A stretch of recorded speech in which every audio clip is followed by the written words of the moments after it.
So welcome to this fourth in our short series of dialogues about how do we step up to the world's challenges.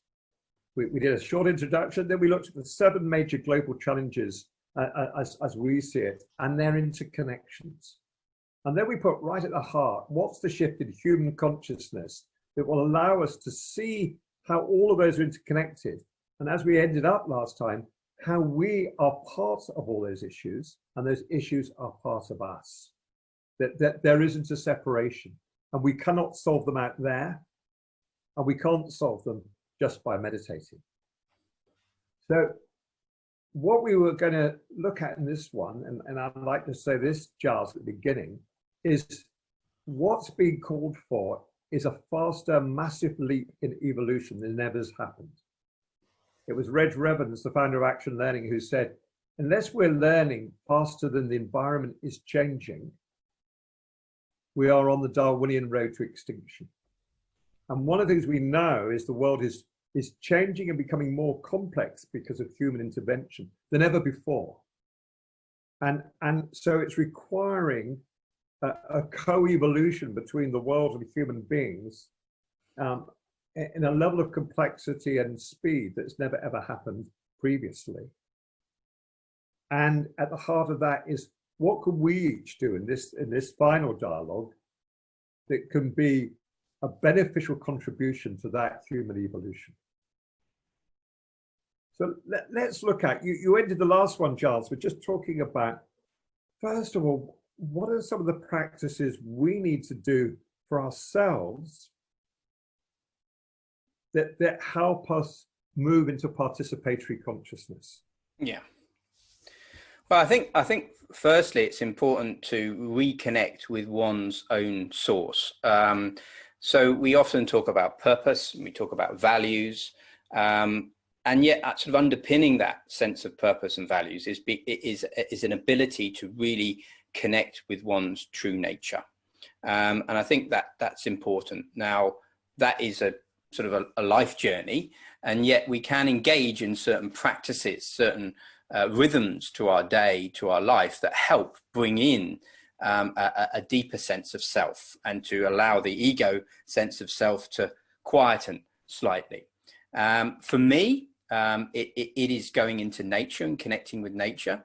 And now I don't mean nature just out there. It could be, for instance, if I'm having to do a conference in a big hotel or a city somewhere, that doing Qigong is connecting me with the life force, is connecting, allowing me to feel more coherent.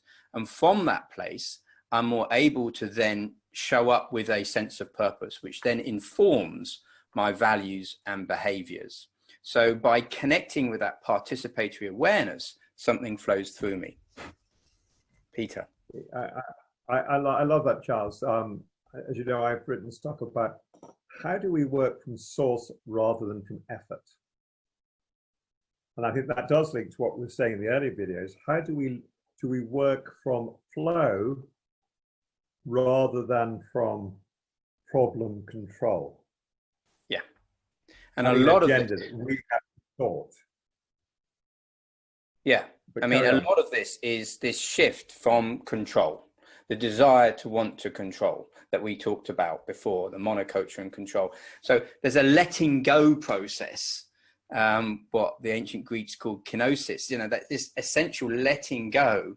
I mean, the contemporary leadership work of Theory U of Otto Scharmer and the Presencing Institute is very simple but powerful, which is this letting go as we go down the U, to connect to source, to connect to our deeper sense of truer nature, to engage in this participatory consciousness. And then from that place of flow, of deeper intention and deeper quality of attention, we can bring in a way of engaging. And then practices like deep listening, nonviolent communication, dialogue and so forth, allow that flow to then become generative in our conversations. So let me, before we get to that, just bring in another area, because I'm totally with you about how we have to find the source within us and beyond us. The Tao that flows from Taoism talks about the Tao is both out there and in here. It's in flow. And so absolutely, we both do a lot of work going out into nature. working with the many sentient beings that we share this planet with. The woodlands, the ecosystems that we're embedded within. But I think there's another one, which is, I think one of the first practices we have to do is to notice our own fixity. Yeah. So to catch when we start, you know, I often say one of the first things you can do is develop wide-angled empathy. To have as much empathy for everyone in your client's story, if you're a coach or a consultant, as you do for the person in the room. And I talk about watching the news, and can you have wide-angled empathy for every individual, every country, every organization that's mentioned in the news? And can you respond with compassion and just notice your reactivity? But of course, we have to also then have wide-angled empathy for ourselves and say, oh, there I go. You know, I've got reactive to Mr. Trump again, or Mr. Johnson, or Angela Merkel, whoever. Or I've got furious with people I see as bigots, or because in that we do a splitting. So how do we notice also our simple language that puts the problem out there and atomizes it and separates ourselves from? How do we notice how we constantly fall back down those 4 levels we've talked about? Yeah. In a way that's forgiving of ourselves. Yeah. But noticing. Yeah. Because if we don't forgive, we're back into the grasping, we're back into the judging. So in a way, this is the beauty of the mystery of life, which is by opening, by letting go, by trusting life, which is difficult. It's easy to say, difficult to do, especially in the midst of so much turmoil and so much pressure and stress. I mean, some of the people I coach, some of the leaders I'm coaching, they're having wide different experiences within the same day. They're on Zoom calls, they've got homeschooling, they've got all sorts of challenges.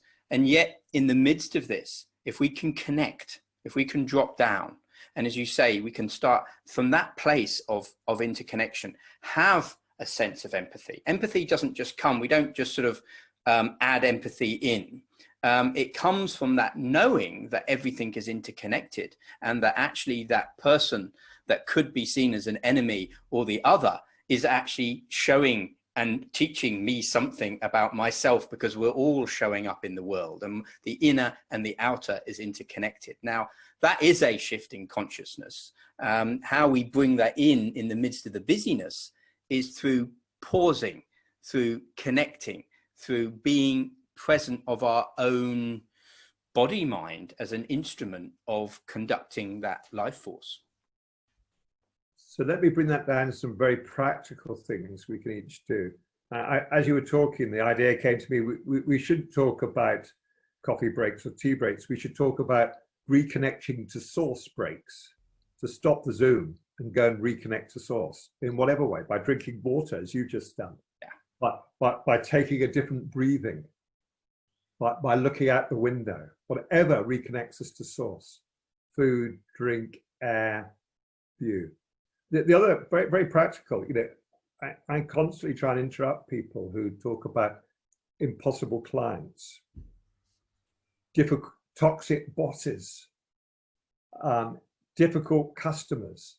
I say there's no such thing as an impossible boss or customer or employee. There's just a mode of connection we have not yet found. That simple act of always locating the issue in a connection, not in a person or a part. You know, we shouldn't talk about uncoachable clients. There's no such thing. There's just a mode of connecting and coaching we haven't yet found. So our most difficult people are often the best teachers, because they take us to the edge. And another very practical, you know, I never ask clients, whether as a consultant or as a coach, what do you want? I ask, what's the work that the world's needing us to do together? Yeah. And I don't expect them to know or have an answer. I'm wanting to do work where we are spending most of our time where they don't have the answer, I don't have the answer, but we both recognize that life is requiring us to find one. And I think it's staying, you know, what, again, you mentioned Otto Scharmer, it's staying leaning into the emergent, to use some of his language, where together we recognize that any of these world's challenges cannot be solved by individual scientists or politicians or even consultants and coaches and leadership experts. We can only together find the response by creating the space for grace where we discover together between human beings, but always listening to the more than human world. It's our best teacher. Yeah. Beautiful. Thank you, Giles, for joining with me on these short dialogues. We are planning that we will later, if these are received, do let us know if they're well received and helpful, and we'll do some more. But I think this is a great start just on what can we do to step up to this great challenge of shifting human consciousness for human beings to be able to address this multitude of interconnected challenges.